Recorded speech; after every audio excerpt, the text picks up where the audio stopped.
Hello, everyone. Welcome to our Periscope. I believe we're also on YouTube. It's an exciting day for me and for the nation. There's going to be a big legal showdown at 2 p.m. in federal court in New York City. Attending this hearing will be a lawyer representing the President of the United States, the personal attorney for the President of the United States, not there to represent the President of the United States, but there for himself along with his attorney, because he's now the focus of these legal issues. Stormy Daniels, the adult film actress who claims to have had an affair with Trump, is now suing Trump in another federal court in California. Stormy Daniels' attorney, Michael Cohen, who you've probably seen on TV.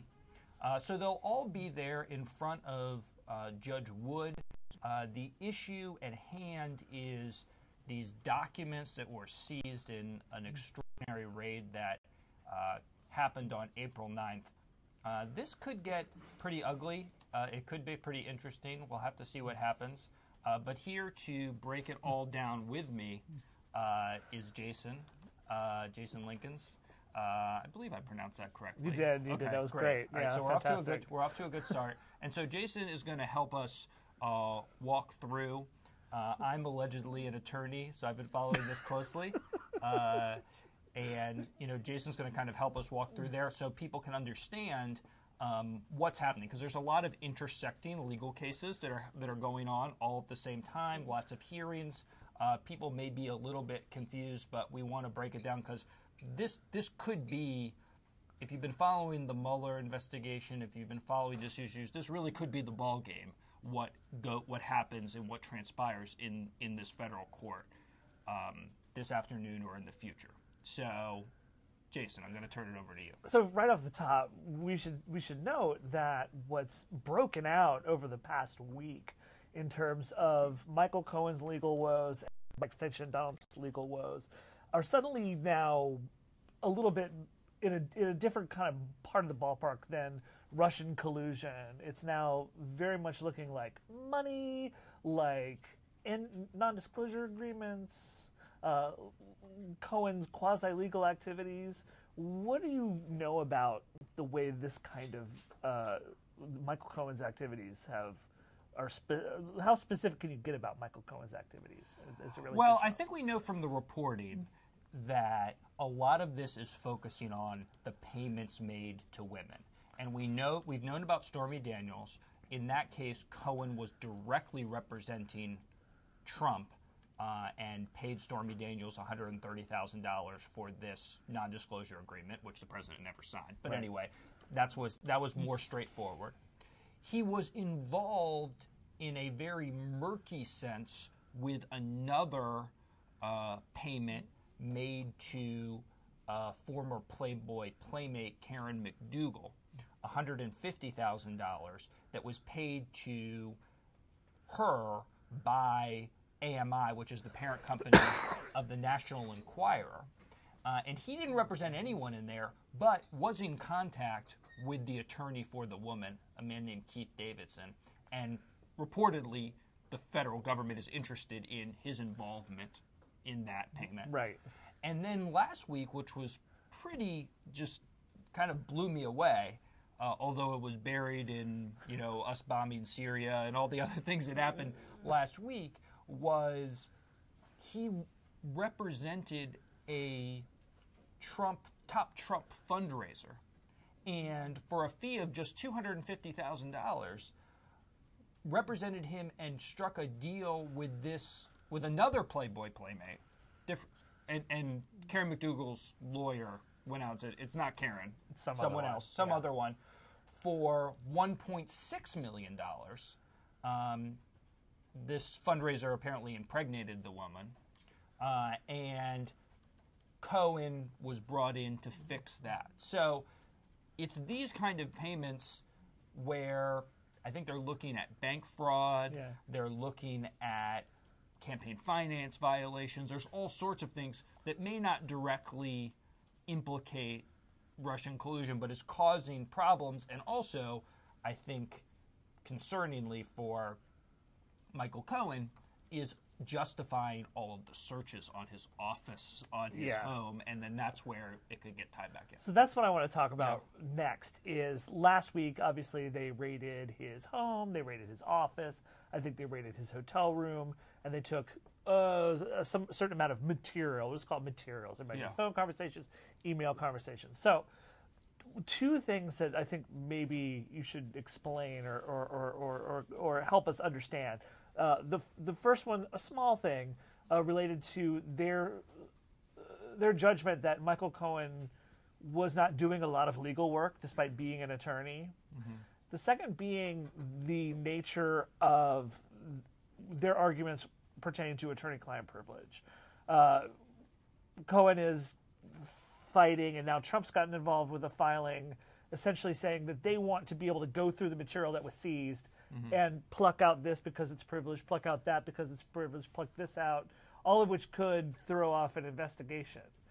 My understanding is that the investigators, the Southern District of New York, when they executed these raids, and I'm sure they had to be a very high standard to raid a lawyer's office, but when they executed these warrants and took this material, the people who actually executed the material taking were part of a filter team, or as the more dirty-minded people on Twitter have called it, a taint team that keeps that That's material. actually the right term. Oh, it is? Okay. Taint team.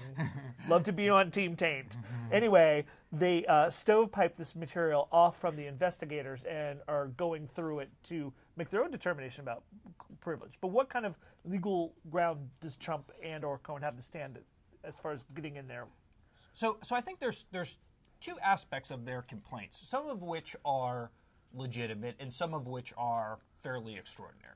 And I think the legitimate thing is it is an extraordinary thing to, or at least something that investigators do not take lightly, to raid a lawyer's office. They will defer to the lawyer. And of course, instead of a raid, more typically, they would send a subpoena and just say, hey, we would like files and your documents on X topic. In this case, the investigators said, well, we're investigating crimes of concealment, fraud, other things like that, so we can't really trust Michael Cohen to give us the documents that we think are there and are evidence of a crime, so we're going to do this raid. And they were able to convince federal investigators that that was necessary. And so then so now they have the documents, and the question is what happens now? And there is a very standard procedure which the prosecutors, who, by the way, are the Justice Department, this is Donald Trump's own Justice Department, want to do, and that is they want to have a special team, the taint team, basically go through the documents and say, okay, this is something that would be covered by attorney-client privilege, this is not, and then they hand over the stuff that's not covered by attorney-client privilege. And the idea is that the team that looks through those documents, they're not then involved in the prosecution. So that the prosecutors and the people who would actually be, working on the case itself would never see those documents. There is an exception to attorney-client privilege, the fraud crime exception. So even if it is an attorney-client communication, if it's evidence of a crime, it's not protected. So essentially, both Donald Trump and lawyers for Cohen are saying this is such a special circumstance that we can't trust the taint team. So first it was the federal government who can't trust Cohen. Now Cohen saying we can't trust the taint team. We want to have a different kind of procedure. They're arguing for essentially what's called a special master, a neutral party that's appointed by the court to step in and do this. Trump's lawyers last night filed a letter. They've even got a even weirder procedure where they're saying, okay, first give a copy of everything you've taken to Cohen. Then Cohen will look through it and find out everything that could possibly mention the president. Then he'll give those to us. Then we'll look through it and decide everything that's covered by attorney-client privileges among those documents. And then people can, then the government will be able to challenge item by item our judgment on that, but that the first person who gets to decide is the president and his lawyer, which is not really a thing that has ever happened. No. But That's what They did say in their filing that it was the most special of circumstances. It is very special. Yes, I mean the legal. It's less legal argument presented by the president.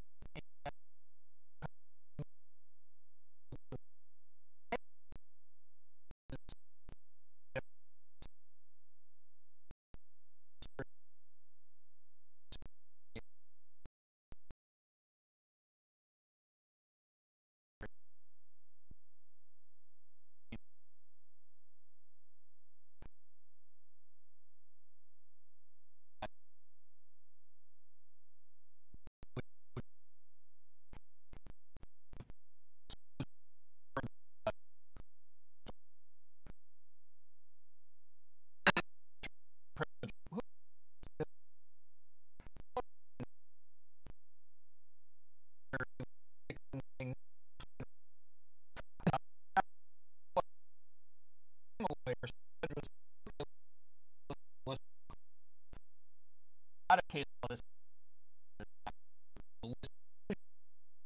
attorney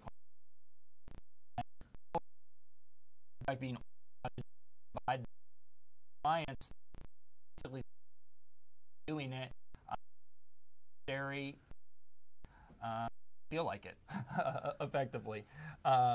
It looks like this ended 26 seconds ago. So we kept going. Yeah, it's still going. Okay. How about that? I was watching that. Is it going? It told me it's going. Please stand by. Please stand by, everybody. We may or may not have stopped this. You may or may not be listening. No, it says ended 57 seconds ago. My computer. But does it ever really end?